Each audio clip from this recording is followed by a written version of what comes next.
La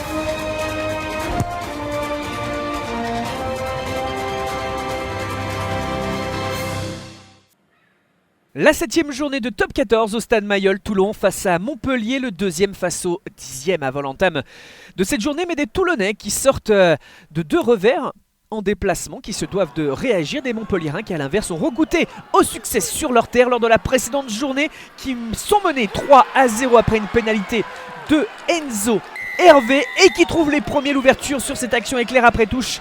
L'essai de Maël Moustin, première demi-heure donc on l'a compris, fermé, où il ne s'est pas passé grand chose avec 2 équipes qui ont peiné face à de bonnes défenses. Et donc cette réalisation de l'ailier héroltais pour le 5-3 dans les 10 dernières minutes de cette première période.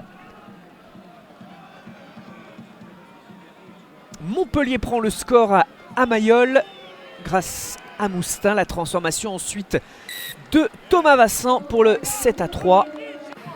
Premier acte où les défenses prennent le pas sur les attaques. 10-6 au moment où arrive la mi-temps. Une pénalité de plus de chaque côté. Thomas Vincent pour Montpellier, Enzo Hervé pour Toulon. La seconde période qui bascule avec cette fois-ci un lancer toulonnais. Ballon capté dans les airs par Charles Olivant. Action quasiment identique à l'essai montpelliérain de la première période, sauf que la porte s'est refermée au dernier moment. Mais le départ dans un second temps de Facundo Issa pour parvenir à franchir la ligne et marquer cette fois-ci bel et bien l'essai de Toulon. La transformation ensuite pour Enzo Hervé.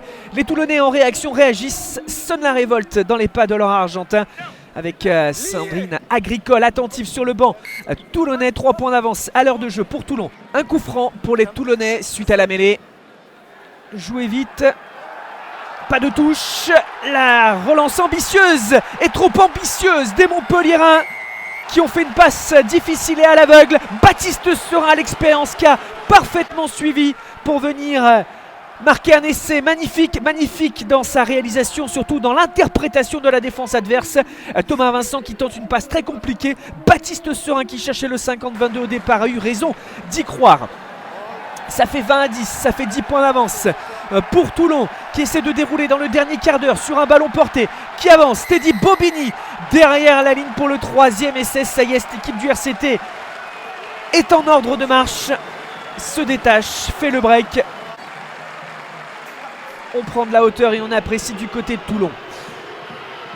Il reste un peu plus de 10 minutes à faire. Toulon en défense. Montpellier veut y croire avec voilà, du dynamisme dans les derniers mètres, qui cherche l'ouverture du jeu direct. Et c'est le cas avec Jordan. Où est l'essai qui est venu aplatir. Alors, on va revoir peut-être cela sous un autre angle pour voir si ce ballon a bel et bien été aplati par le talonneur montpelliérain. Et on voit cette prise de balle justement du talonneur australien d'origine néo-zélandaise qui aplatit bel et bien l'essai de Montpellier pour y croire, pour se relancer, espérer dans cette fin de match.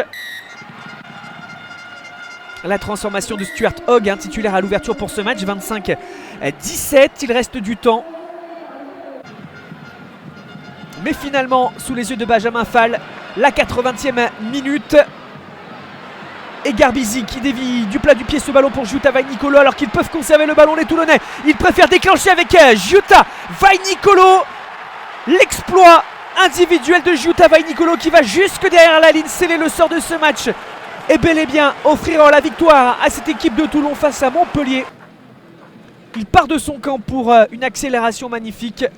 La fin de match donc et ce score final, succès de Toulon face à Montpellier, 30-17, pas de point de bonus défensif pour les Sistes.